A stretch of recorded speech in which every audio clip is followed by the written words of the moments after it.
Earlier this week, I talked to you about video games that surprised me, retro games that I didn't expect to enjoy as much as I do. There's two sides to that coin though, of course. There's always the games that you expect to love that just don't connect for you. What's going on, everybody? I'm Jay, welcome to Square Pegs, and today we are talking about critically acclaimed games, games that are huge, games that people love, that for some reason or another, I just don't like.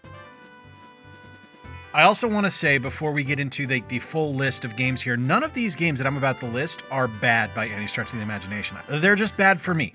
They're not a game that's made for me. They're not a game that I enjoy. They're not a game that I get into. So with that said, let's rip the Band-Aid off. Let's really piss off a lot of the population and talk about Halo because, well, I'm not a fan of shooters. So that's kind of like nail in the coffin number one right there. I don't really dig generic sci-fi, and Halo is wickedly generic sci-fi. It's just not something I like. It's not something I enjoy. I don't think it plays terribly well. I don't think it does anything really ambitious or entertaining. The only thing that I think it did that was kind of interesting was it gave you the Warthog controls, and those suck. It's not something I enjoy. It's not something I get into, and I know that makes me a bad gamer or a bad Xbox fan or whatever, but that's fine. I just don't care. I really don't. I wish I did, but any version of Halo that I have ever played, with like the grand exception of some multiplayer on Halo 2 briefly, I've been let down by. On the NES, Rare was one of my favorite developers. I really did like 99% of their games. I mean, like, I love Slalom. Slalom on the NES is one of my favorites, but one that I just never got into was Battletoads. And that's kind of their magnum opus on the NES. Like, that is one of the best, most popular Rare games on that generation of consoles. And for me, it's just a kind of run-of-the-mill average beat-em-up that ramps up the difficulty inconsistently and unfairly at times, and it's not a really entertaining title.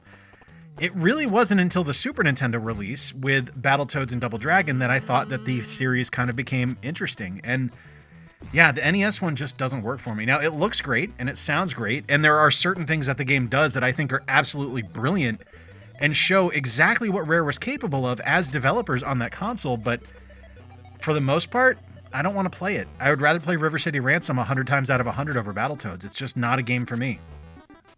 Over on the Sega Genesis, my favorite 16-bit console, and we have to talk about Echo the Dolphin.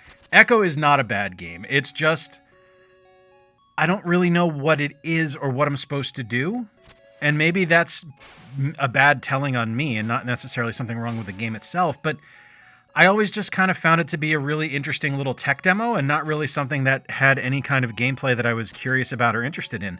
I know there's some huge Echo fans out there, and they absolutely love the franchise, and I wish them like nothing but the best on that, and I think it's great that they do. I wish I had that same experience with it, but for me, it was just a boring game and just it didn't do enough to make me want to play it. Now, I know for some people, like when I talk about how much I love Toe Jam and Earl, they look at that and they go, how can you play something like that? It's not good. It's not fun. But I would rather play something like that than Echo the Dolphin any day of the week. Now, Echo is gorgeous. It looks beautiful. I think there's some clever kind of things happening there. I don't necessarily think it's a game for me. Kind of like Seaman on the Dreamcast. Incredibly clever, but not something that I ever really want to play. It's just not made for me. The next two might actually upset some people.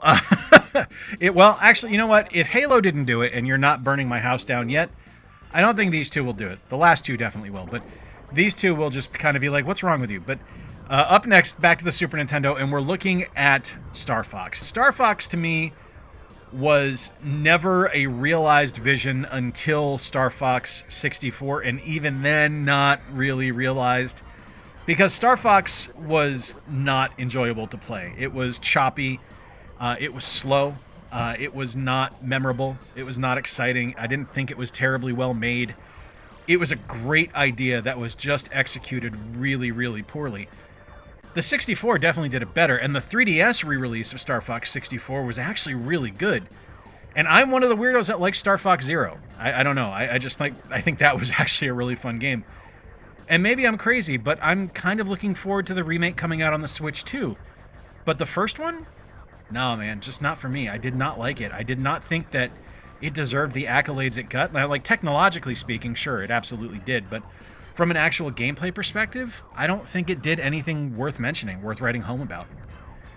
Same can be said for the God of War series on the PlayStation 2. Now, this was my formative years. This was me in my early 20s, just when I was starting to get back into console gaming. I had taken a break playing pretty much exclusively PC games for probably about 5 years. And God of War was one of those games that everyone told me was excellent and everyone told me was spectacular. And I don't see it.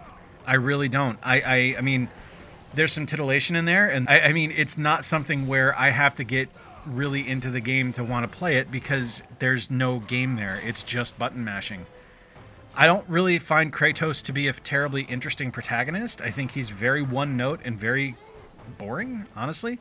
And it's something that kind of goes back. I've talked about it in the past with Grand Theft Auto games, which any of those could have been on here as well.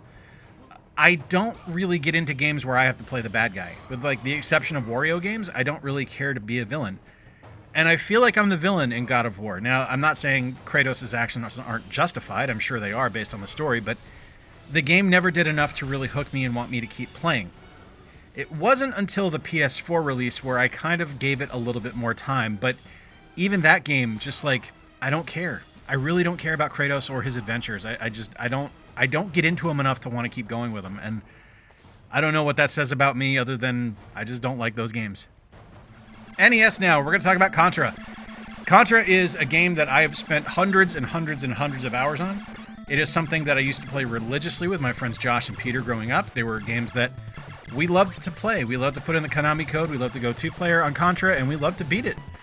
And I can't tell you anything about that game other than the Konami code and the first boss at the end of the first level. That's like all I remember about that title. It was not a memorable experience for me whatsoever.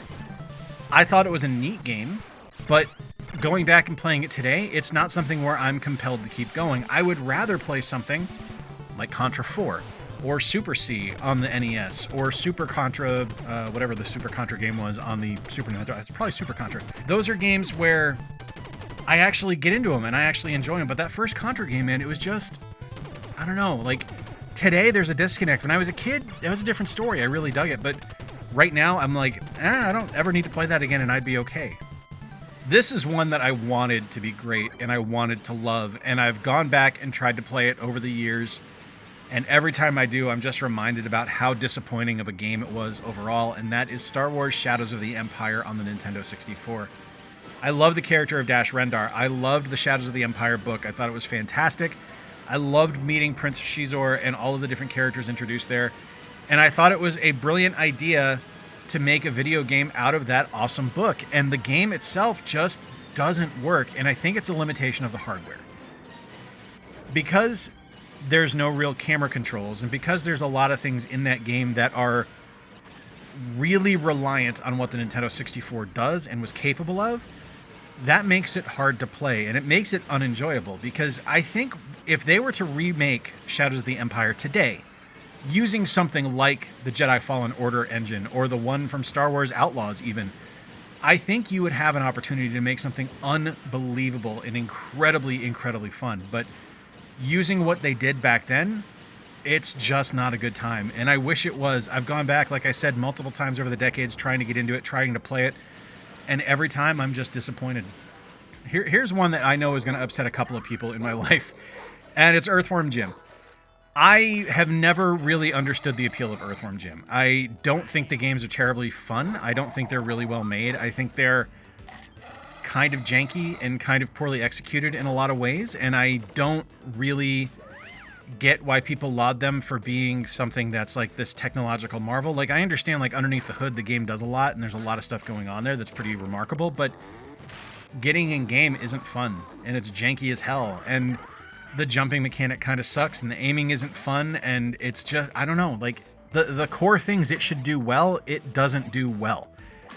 And that's a problem for me. And again, I know there's people out there that love it and that people that sing the praises of this game. And that what I'm saying right now doesn't make me right and you wrong, for the record. It just makes me right for me.